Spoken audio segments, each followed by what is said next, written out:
All right. I think we have image. Let's check if we have sound.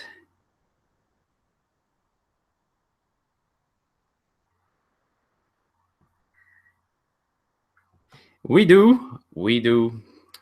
Awesome sauce. Okay, folks. Welcome. Welcome. My name is Kurt, aka the Vitruvian Gamer, and we're live.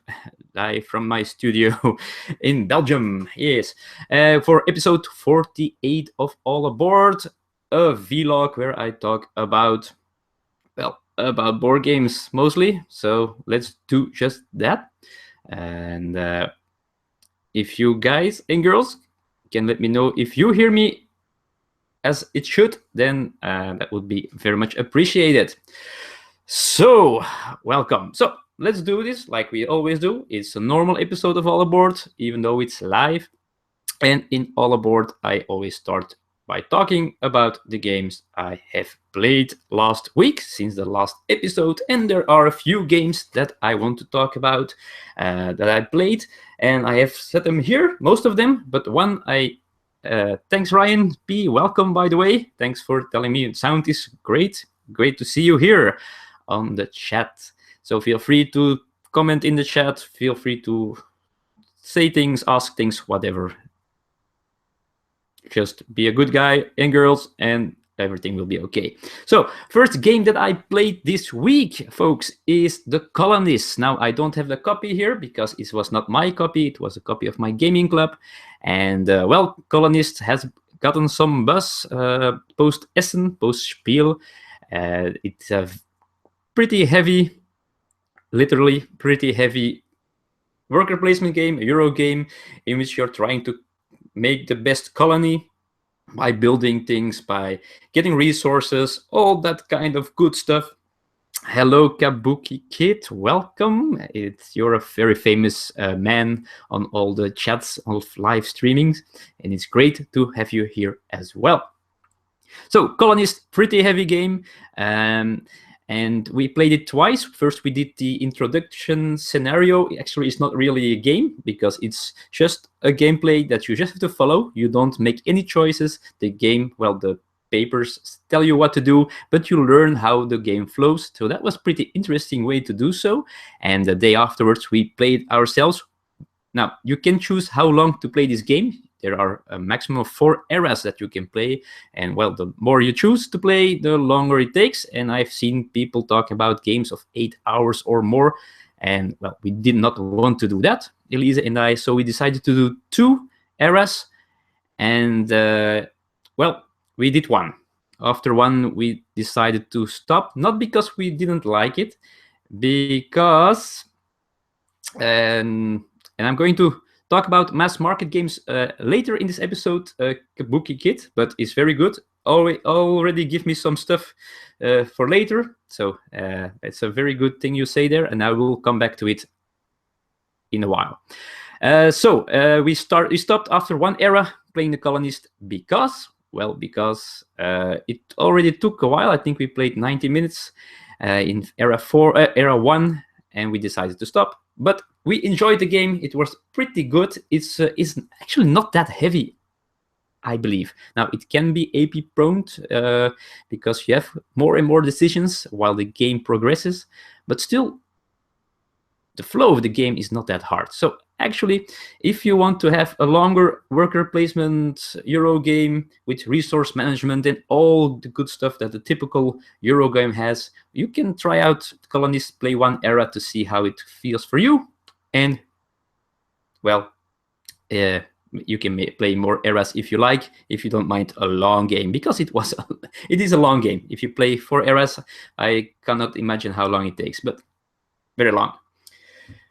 Okay, so what else did I play the last week? Well, yesterday Elisa got to choose the game to play, and she chose to play Castles of Mad King Ludwig. Now, this was the first time this year that we played this game, that I played this game.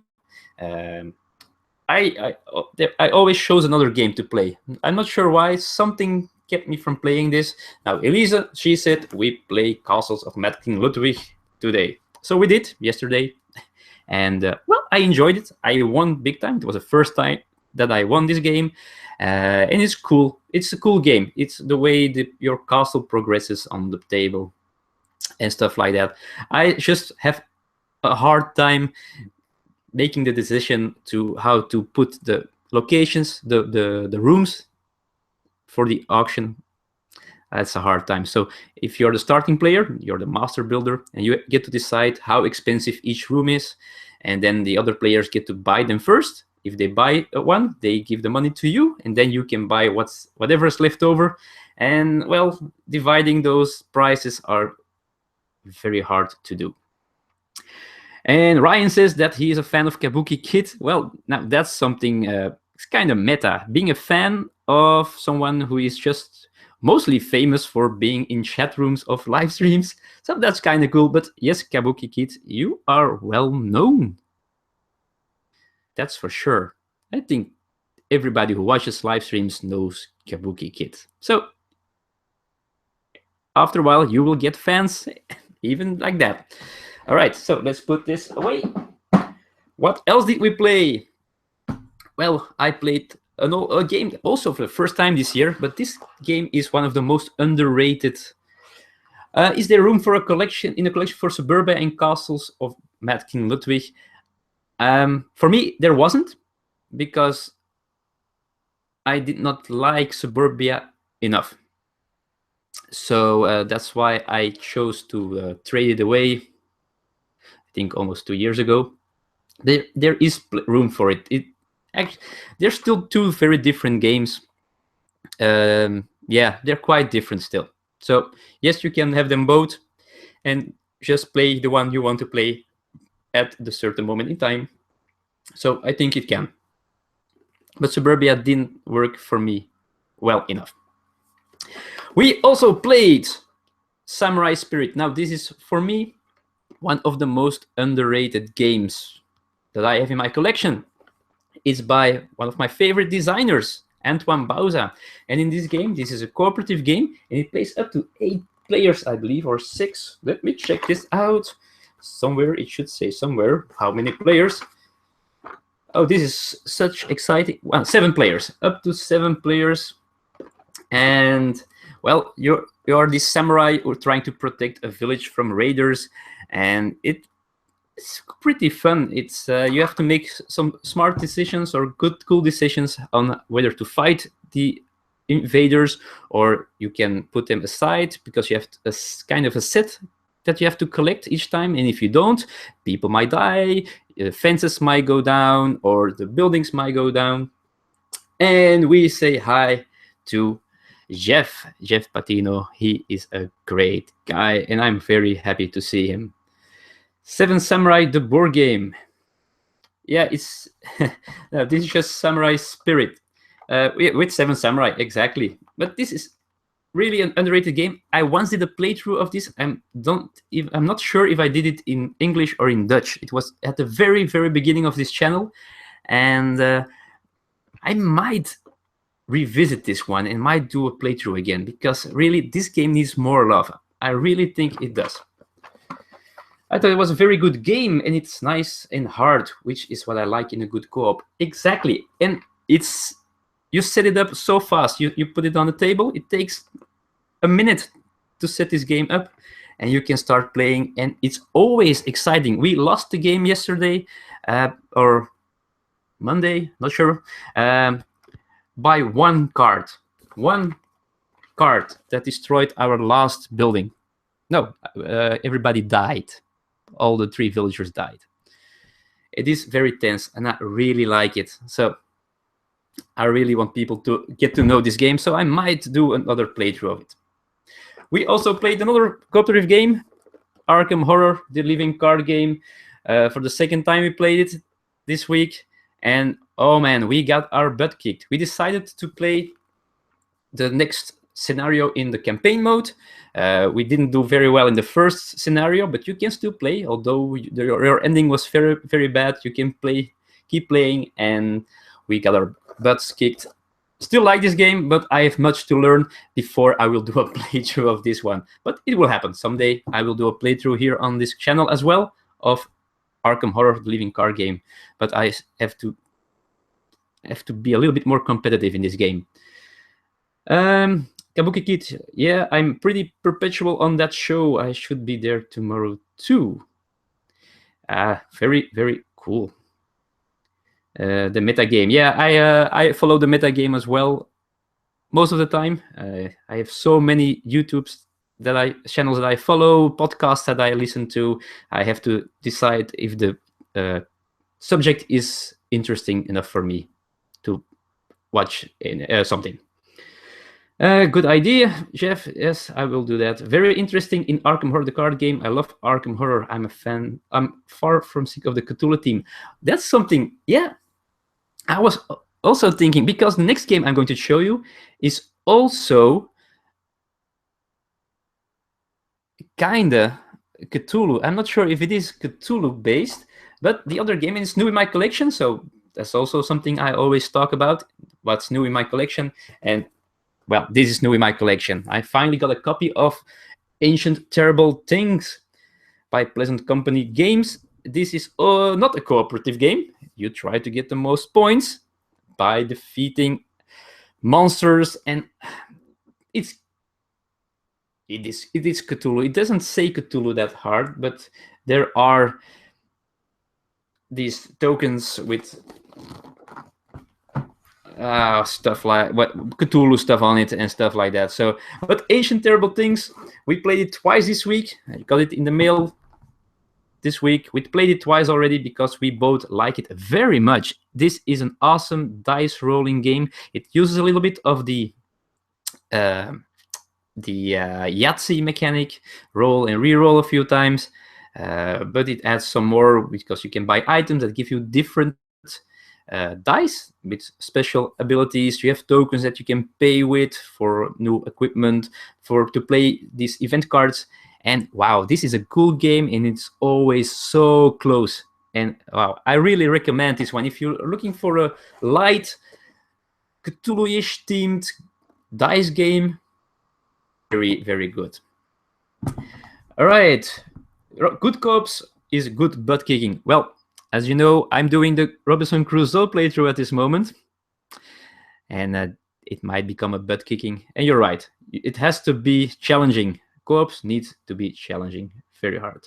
And Ryan agrees as well. Best co-ops are the hardest. Yeah. Yes. And Jeff just played Black Orchestra, and it kicks butt also. Well, I have to look that up, Black Orchestra. I've heard something about it. I think someone did a playthrough or a review of it, but I haven't seen it yet, so I have no clue what Black Orchestra is. And that's why I have my laptop here with Board Game Geek on it. Yes. Let's see what this is, so I can talk a little bit about it together with you all. Kabuki Kid says, dice make me even more interested. Yeah, I like dice as well. Dice don't like me, that's for sure. But hey, it's still pretty cool. Black Orchestra. That looks pretty cool, though. Yeah, I might take a look at that one. Yeah. So, Ancient Terrible Things. Awesome game. Now, normally I should have gotten another game in my mail today, well, delivered today, but there was nobody home. Oh my god, I wasn't here to open the door for Mechs vs. Minions. It got delivered today, but I wasn't home, so I have to pick it up somewhere. And I'm going to probably leave early for work Saturday, so I can get to pick it up very early in the morning before I go to work, because I want to have it. And maybe if things allow me, despite Christmas, I might film an unboxing on Sunday. We'll see what happens if the lady of the house lets me do so.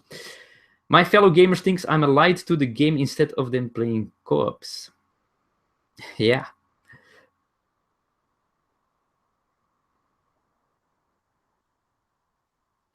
Okay, so sorry, I was phased out a short while there. Well, I think I mentioned all games that I played. All games. Oh, I played one more game. in my game group, which was pretty cool. I played Adrenaline, also not my copy of a game. I don't own the game because it's a 3-player at least game. And well, there was only 2 of us here in the house, but we played Adrenaline, a 5-player game. It got a lot of buzz, hype, love. And I start to think it deserves it because it was a really fun game. Wow, this was really fun. It so reminded me very much about of Unreal Tournament, which I played many years ago.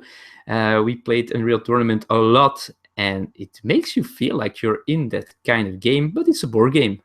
Pretty cool game. So if you like just shooting each other and using those typical shooter guns and weapons, spawning everywhere, picking up ammo, going for a kill, double kill, kill shot, first blood, you need to try Adrenaline because it's really cool. Hi Ignaticas, welcome, great to see you again. It's good to have so few people here, and well, all names that I recognize, so that's pretty cool to have here. So that's the games I played, and that's the games I got into the collection. Now let me go back to something I said last week. I think I mentioned that I was thinking about backing a game on Kickstarter, and I've been thinking a lot about it. Now I sold a game, by the way. I sold a game.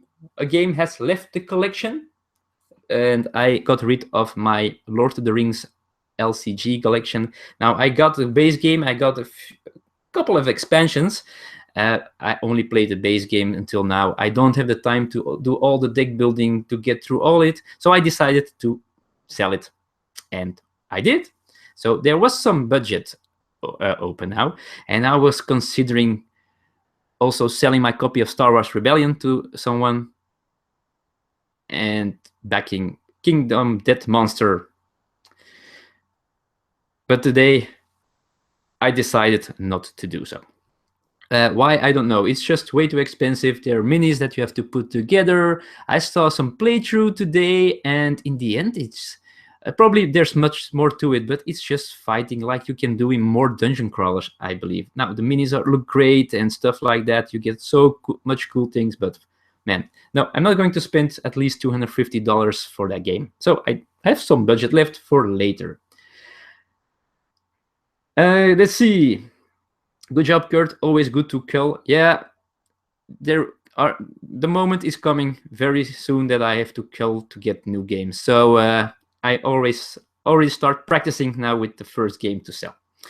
I don't owe it, but I played my friend's Lord of the Rings LCG. I enjoyed it. I enjoy it as well, and I love the team. The Lord of the Rings team is great. The artwork of the cards is awesome, and it's so cool, but I just don't have the time to invest into that game, and I'm so sad. So I decided to focus, as an LCG, I'm going to focus on the Arkham Horror LCG.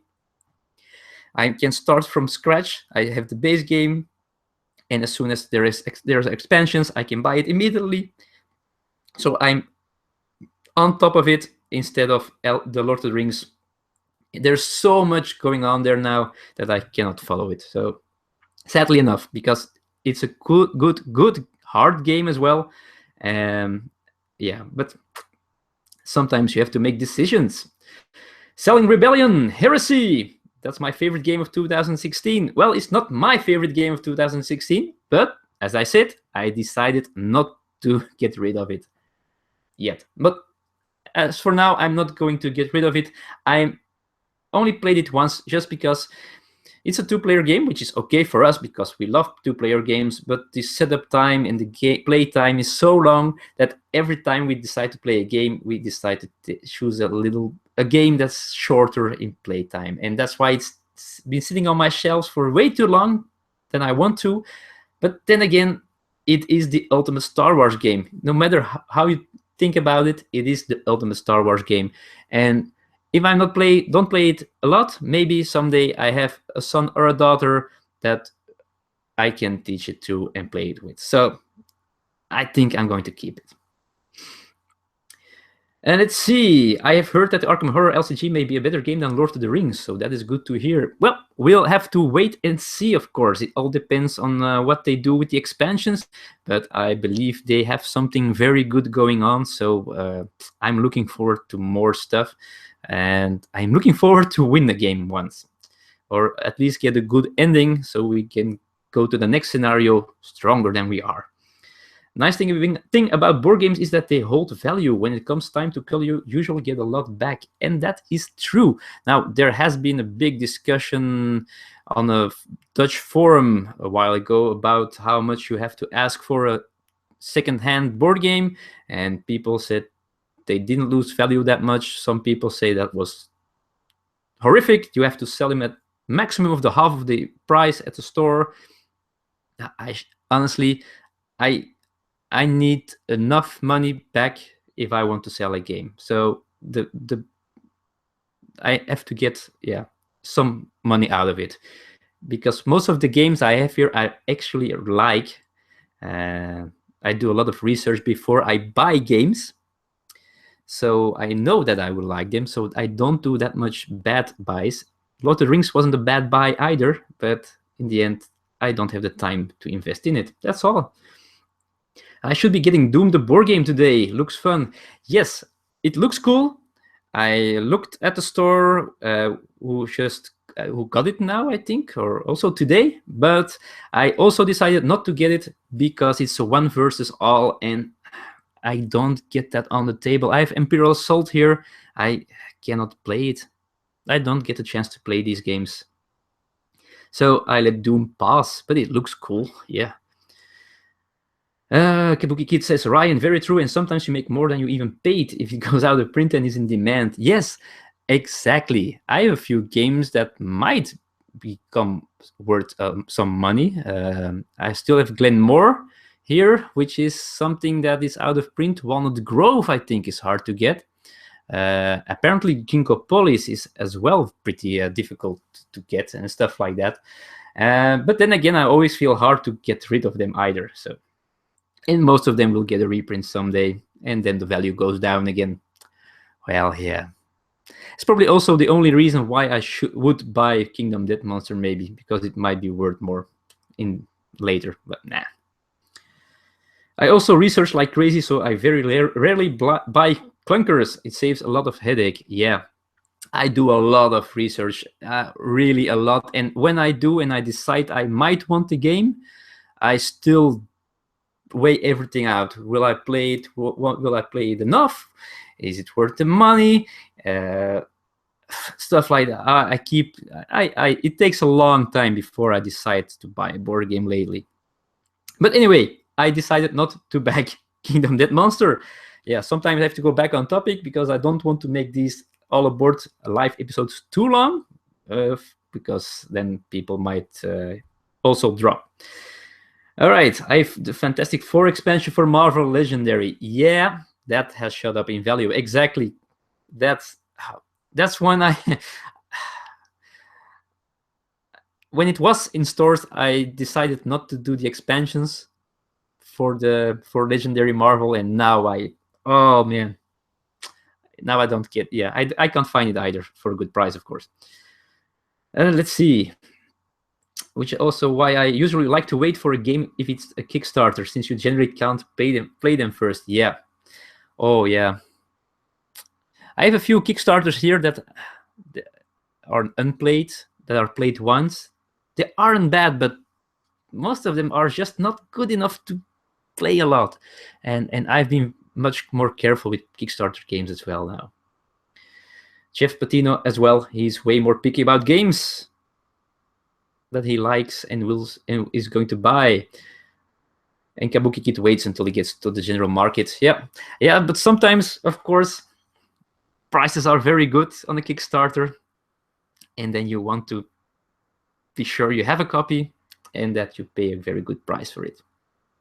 But I understand. I try to not to back enough. Now, I did back one thing last week, and that's the upgrade for Vast, the game where you can play a knight or the cave or goblins or a thief. I haven't played it yet, but there's a new rule book. There are upgraded cards and components. I decided not to take the miniatures. I don't need them. I haven't played the game, so why should I take the miniatures? I don't know if I will like the game, but I want to have the good rulebook. That I thought that would be very cool to have. And Seventh Continent was the last game I broke my own rule for and backed. There were several preview videos for it at least, and they convinced me. That was probably one of the 2 games that I doubted the longest about. And at the end, I didn't back it. And I think when it comes out, when it gets shipped to the backers, I will regret it very much. I think I really will. It would be a great game for this channel. Now, there's a friend of mine who backed it. So I already said that I wanted to borrow it for a playthrough. So there might still be 7th Continent coming up on this channel, but probably not when it gets shipped or when people get it, because he is probably going to play it first before I can do it here. And Ryan is also interested, very interested apparently, in Vast. Yeah, I am as well, and I hope I can play it soon, but it's a hard game to explain, I think, and I hope I can get through the rulebook good enough, well enough, and get to explain it to Elisa and some friends of mine. I was in the same boat as you, Kurt, with 7th Continent. Yeah, we can both be sad when they arrive to people who did choose to back it. Yeah. Well, that's how it goes, of course. Okay, people, before I start talking about the topic I wanted to talk about today, let's also talk about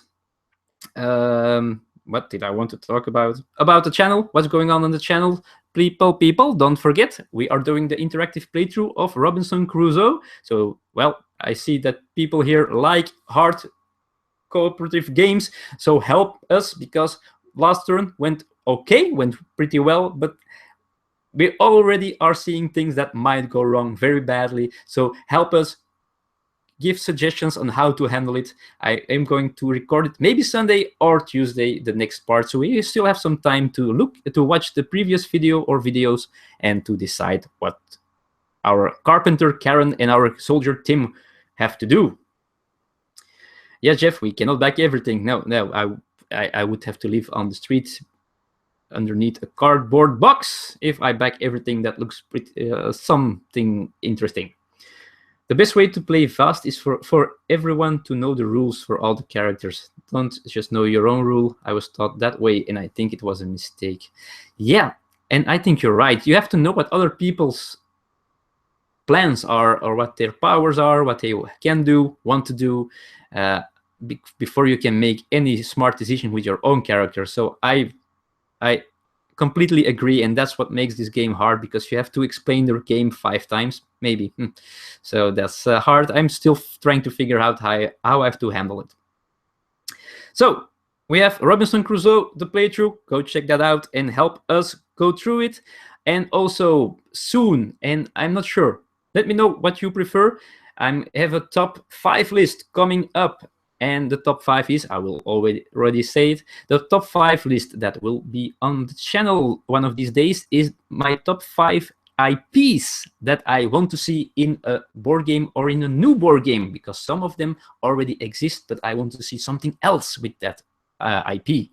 Now, I will upload it one of these days, and I want you to tell me which one you prefer. I could upload it tomorrow, or maybe I can upload it Sunday. Which one would you prefer? Maybe tomorrow is too close to this episode of All Aboard, but yeah, so let me know. And Kabuki Kid already starts with saying that he wants to see Mad Max. Well, keep that in mind.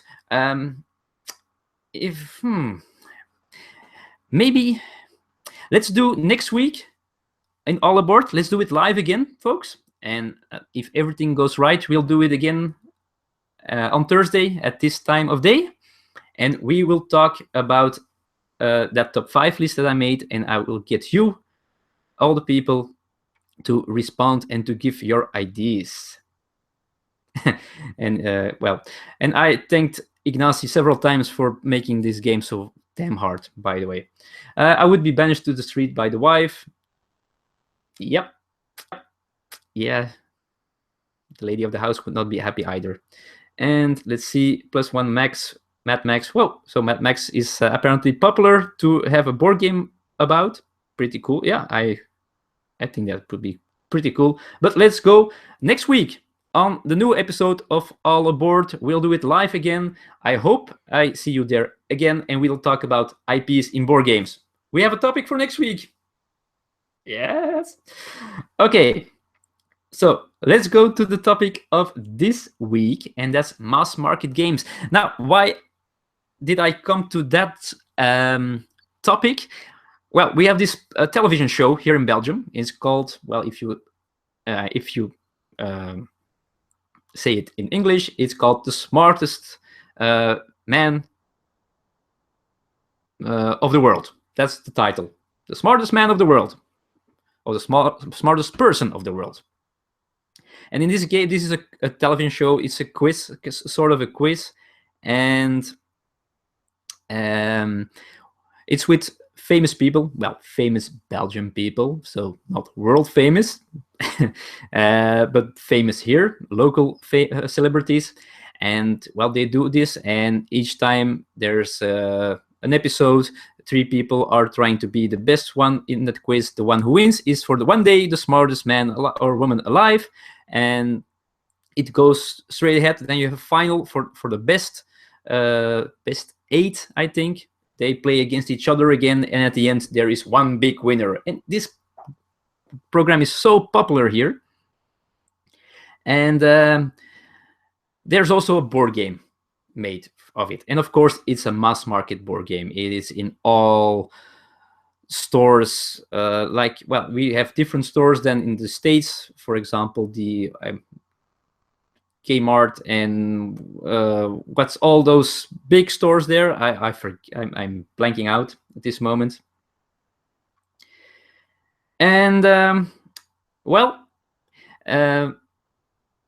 it's probably not the best game. It's a game where it's a quiz game. It's a trivia game, and it's probably not very good, I must say. Probably. I haven't played it yet, but we sold it at our store. I work in a big multimedia store where we also sell some small amount of board games. And yeah, Walmart, that's what I was thinking, and Target. Exactly, thanks, Kabuki Kid.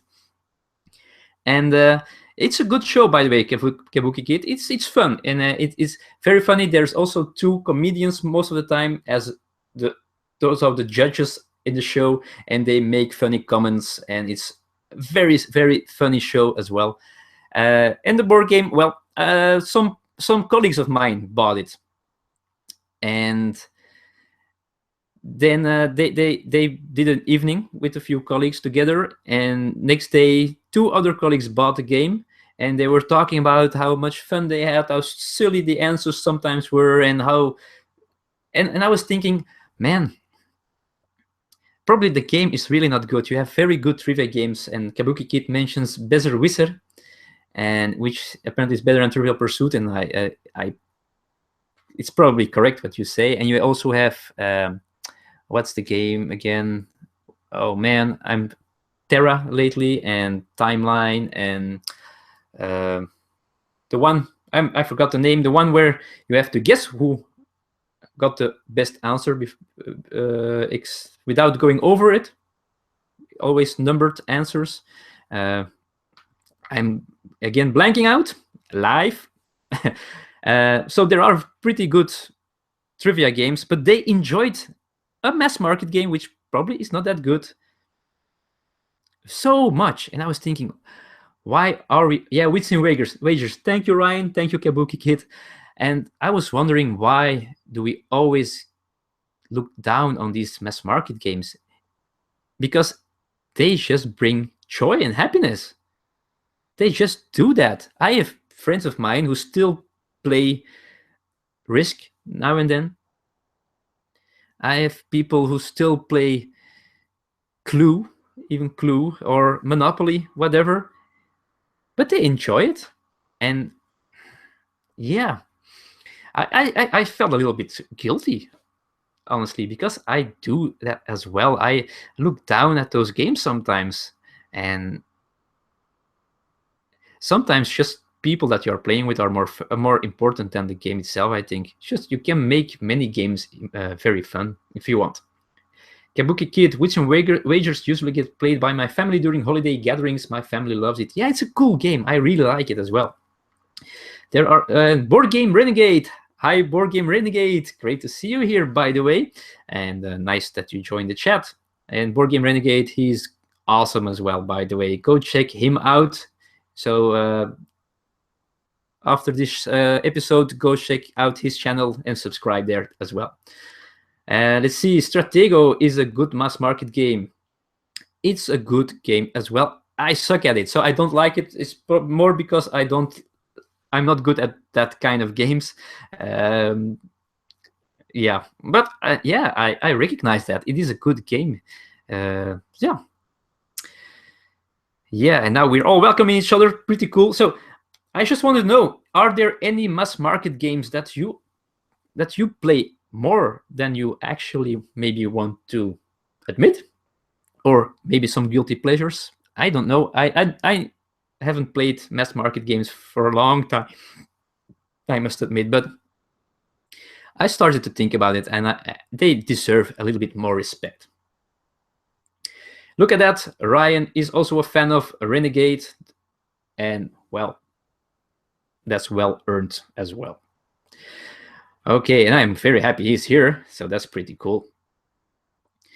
Although we are getting close to an end, so please, if you have some things to talk about. Uno, by the way, yeah, Uno. I don't like Uno that much. No, really, I played it a lot. I used to play it a lot when I was young, and I enjoyed it at that time, but now it evolved that much that I don't actually like it anymore. Apparently, the new game of Stronghold Games, Fuji Flush, is a little bit similar to Uno. It has some things that are recognizable, so I might try that one someday. And Rhino Hero, or Super Rhino, the one where you build the tower with the Rhino figure, actually is Uno with some dexterity to it. So, and I like that as well. So Uno is a good base for some games. All right, so Ryan got Exotica because of Board Game Renegade. Well, there you go. Axis and Allies, Fortress America, do they count as... that's a good question. Are those mass market games? I know I have still a copy of Axis and Allies, which I never played. It's just not a game for me, but there was a store selling out, and it was very cheap. And it was not a mass market board store, but it was a big toy store that at that time was more all mass market stuff. So maybe at the time, but not anymore, I think now, but in the time, back in the days, oh, I'm old, Axis and Allies might have been a mass market game. Let's see, Milborn is one I still have fun with. Well, it's that card game, right? I played it once, and I really had a bad time. And I think there's a lot of luck in the draw, and I couldn't do anything. I was out of the game completely for the whole game, and that's why it left a sour taste in my mouth. But maybe it's a cool one. Uno brings joy to my family. That's why I enjoy it. Yeah, there's nothing as good as seeing other people on the table enjoying themselves. And if it's with Uno, great. If it's with another game like, whatever, Robinson Crusoe, who cares? It's just having fun and having a good time with friends and family. Ryan also thinks Stratego is awesome. That's a game why he's a gamer. Oh, cool. Awesome. Can't Stop is a good, simple game. Yeah, I don't have Can't Stop. And I played it. I never played it a board game, but I played it once online, and I really like that idea. It's so simple and so fun, actually. And I am still planning to do a new thing here on the channel, but it might take a while before I'm going to do it. And I'm going to use Can't Stop in that new segment, but it might take a while before that comes. There's a small spoiler. Something in that segment will have to do with Can't Stop. I'm also not a Monopoly hater, but I will never pick it first. It can be good if you follow the rules. I'll join the game with the kids at a holiday happily. I never followed the rules of Monopoly, so I always played it wrong. And I never really enjoyed it a lot. I also hate I don't like bargaining and trading and stuff like that. That's also why I don't like Catan, although I think it's a good game, Catan, but I don't like it because I hate all the I give you this if you give me that. Oh man, I'm not good at it. Can't Stop is excellent, my favorite push your luck game. Well, it probably won't be my favorite push your luck game, but I think push your luck game, I think my favorite one, and that's spoiler for my top 100 or top 75. New spoiler, at the end of this year or beginning of next year, there will be my new top X games.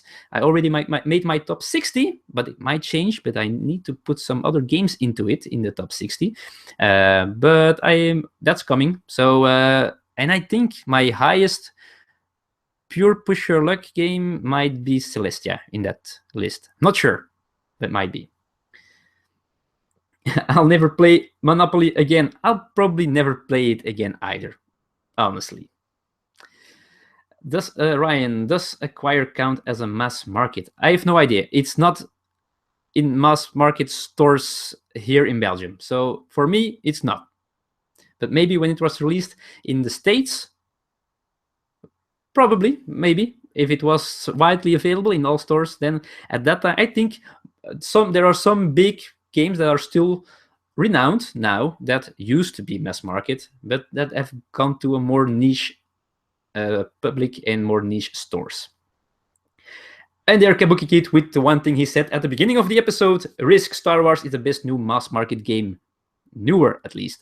Yes, exactly. I haven't played it yet. Didn't buy it in the end because I got Star Wars Rebellion and I did not think I needed the Risk one as well, although it probably plays a lot faster, so I still might buy it someday. And here Risk Europe is good too. Yeah, it got a good review of on the Dice Tower. I haven't seen the review, but I heard it was a good review, so a positive review. Risk Star Wars is great. Acquire may count. It is a classic. Yeah. In 1968, it might have been a mass market game. And that's why I said there are some games that are now modern board games for hobby games, and used to be mass market games. Yeah, that's something to think about. I found a lot of copies of Axis and Allies in the days, and now it's only in the board game stores that I can find them. So yeah. Risk Star Wars plays in like 30 minutes. Yeah, it might be. You're convincing me slowly, Kabuki Kid. It's going to cost me some money again. And the biggest reason why I did not get Star Wars Risk is because I believe you need the black edition, the deluxe edition, or how it's called, with the better components, because wow, the other one doesn't really look very good, honestly. So that's another reason why I didn't buy it yet. But well, keep convincing me and maybe I will buy it someday. Okay. Acquire came out in 82. 62. Oh, even older. Cool. Ticket to Ride is also now in mass market. Well, also here now. Ticket to Ride, Settlers of Catan, Carcassonne, and some, well, I think maybe one of the newest ones, Codenames. Yeah, that might be a mass market game now. Farkle is a decent dice game. Something that you don't find here, Farkle. So I haven't played it yet. The Black Edition is superior. It was just on sale on Amazon for Black Friday sales. Yeah, and that's the lucky thing if you live in the States, because here Black Friday exists, but not as good as over there. Wow, the deals you can get over there when it's Black Friday, nah. Codenames is a good pick. Didn't even think of it. Yeah, it just popped in my mind. Yeah, Codenames, that's the way to go. This is widely available already in all stores, even in toy stores and stuff like that. So that's mass market. Exactly. Zombie Dice is basically Farkle reskin. Okay, then Zombie Dice I have as well. I used to play it a lot. It was one of my first games that I ever owned. It never gets played anymore, but I understand. It's cool. It's Why not? It's easy. It's fun to play. Easy to teach. Great. I don't. Okay, time to sell another game, Kurt. Yeah, if I get the risk, I still have some place left now. I didn't buy a game after I got rid of my Lord of the Rings, so I've got one more space left. Okay, Kabuki Kid says the expansion dice for zombie dice are fun to add. So that's something for you. If you want to play zombie dice and have more of it, you have good expansions. Apparently. Wow, I'm looking around to see if I got something else to tell you about, but I think we are going to slowly leave it where we are. Feel free to put more in the comments if you have more games to talk about, or already start thinking for next week's episode, probably on Thursday, to be determined, or well, it's probably Thursday, but depends on the schedule of work and stuff like that. I will, of course, put the live event on the channel as soon as I know when it will happen. And then we're going to talk about IPs in board games. So think about the IPs that you want to see, the intellectual properties that you want to see in board games. I have made my list. It will go up tomorrow or Sunday, depends on how, again, my schedule works out. Board Game Renegade, fun live show, thank you. Actually, I don't do a lot here. I just put on the camera. Normally, I tape, I record my episodes, but since last week when I tried the live thing, it's just way too fun to do it like this. And I love talking to you guys. Oh man, you're from all around the world. I can't see you, you can see me, but I think it's so fun to do. And oh man, it takes longer, but it's so much fun. And Board Game Renegade already mentions Zelda. Yeah, there's a Monopoly version of Zelda. But yeah, let me know. You can come here next week. If you cannot make it to the live episode, feel free to send me an email with your ideas. Just let me know. Send an email to vitruviangamer@gmail.com. That's Vitruvian with VE, not VI, as my name says. I once was Vitruvian Gamer. Sorry about that. So send me an email. Maybe even explain what kind of game you want it to be. And if you're not online live, I will mention it and I will drop it into the conversation next week. Let's see. We can always convince ourselves to buy. Did you say something else behind? I didn't understand that great. That completely, Jeff. We can always convince ourselves to buy. Yeah, we can convince ourselves to buy more stuff. Yeah, that's what you... Gamers always make each other a little bit crazy in the coconut and convince each other to buy stuff. I know how it works. Okay, so do it. Send me email if you cannot make it next week. So keep an eye on the channel on when the next live stream will be, the next episode of All Aboard. And if you cannot make it, send me an email with your IPs that you want to see in a board game. Maybe there is also already a board game that exists of that team. There are a few in my list, in my top 5 game that I made, but that don't work well enough for me. So I add them to the list and we'll talk about it later. Pretty cool. So keep an eye for the top list. Go to the Robinson Crusoe playthrough if you want. Give us ideas on what to do. If you see another one suggestion that you like, give them a thumbs up. And then the one with the most votes, that's the one we will do. Things are hard. We have snow coming. We have rain coming. We don't have a roof yet. Oh man, things are hard. But we need to save the animals from the poachers. And okay, let's see, Jeff Patino, and we love chatting here. I love you guys chatting here.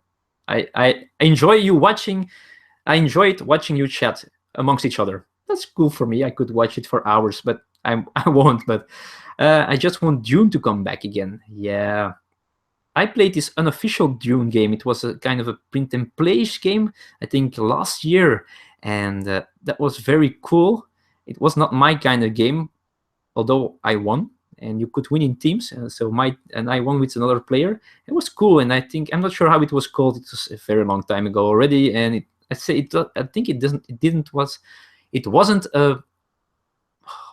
wasn't an official game, but it had Dune team in it with the factions. Pretty cool. And with that, I think I will end it here. Thank you, folks. Thank you for being here. If you didn't watch this live, but went to hold this live episode afterwards, thank you for the patience. It's longer than normally, of course, but I really appreciate it. Wow. Okay, folks, that's it. I'm out of here. It's already almost 10 p.m. here, so time to watch some television and get ready for bed after that, because it's work early in the morning. Kabuki, we end with you. There are some nice print and play copies of Dune out there. Yeah, the one that I played was pretty nice. Need-a-lot, thanks for quickly joining us and saying thanks. Great to see you for a second now. Welcome. And I wish you all, well, some of you have a complete evening still ahead of you. So I wish you all a very good evening. For some, it might also be late. So a good evening for you as well. Good night and whatever. See you all later, and see you all, as always, in the future. Bye-bye.